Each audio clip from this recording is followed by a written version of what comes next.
جب زمین لرزتی ہے تو بڑے بڑے برج تاش کے پتوں کی طرح بکھر جاتے ہیں۔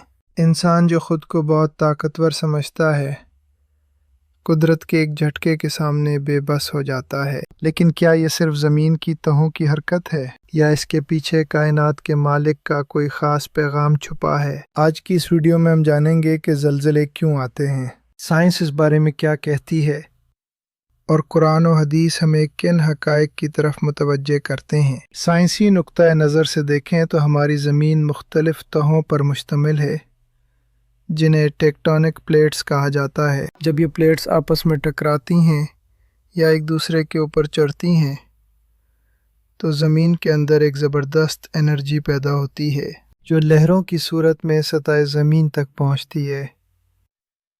اسے ہم زلزلہ کہتے ہیں۔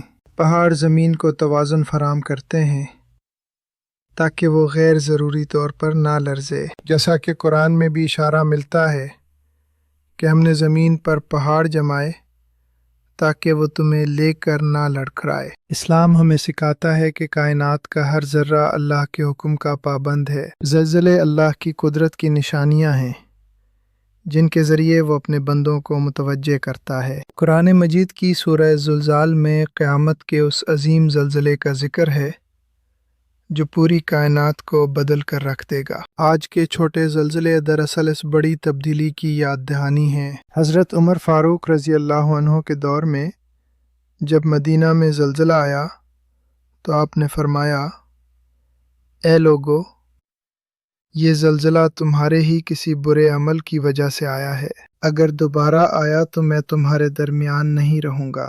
نبی کریم صلی اللہ علیہ وسلم نے زلزلوں کی کثرت کو قرب قیامت کی نشانیوں میں سے ایک قرار دیا ہے۔ آپ صلی اللہ علیہ وسلم نے فرمایا، قیامت اس وقت تک قائم نہ ہوگی جب تک علم نہ اٹھا لیا جائے، زلزلوں کی کثرت نہ ہو جائے اور وقت میں برکت ختم نہ ہو جائے۔ جب معاشرے میں سود، بے حیائی اور اللہ کی نافرمانی عام ہو جاتی ہے تو زمین بوجھل ہو جاتی ہے۔ یہ آفات ہمیں جھنجھوڑنے کے لیے آتی ہیں تاکہ ہم اپنے گناہوں سے توبہ کریں اور اللہ کی طرف رجوع کریں۔ اسلام ہمیں احتیاط اور دعا دونوں کا سبق دیتا ہے۔ زلزلے کی صورت میں گھبرانے کے بجائے بلند آواز سے اللہ کا ذکر کریں اور صدقہ و خیرات کریں۔ حضرت عائشہ سے مروی ہے کہ جب آندھی یا زلزلہ آتا تو نبی صلی اللہ علیہ وسلم کے چہرے کا رنگ بدل جاتا۔ یاد رکھیں،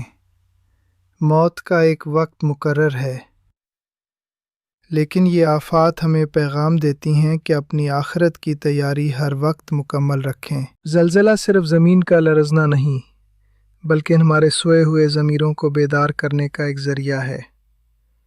اللہ تعالی ہمیں اپنے حفظ و امان میں رکھے اور ہمیں توبہ کی توفیق عطا فرمائے، آمین۔ اگر آپ کو یہ ویڈیو معلوماتی لگی تو اسے دوسروں کے ساتھ شیئر کریں اور مزید ایسی ویڈیوز کے لیے ہمارے چینل کو سبسکرائب کریں۔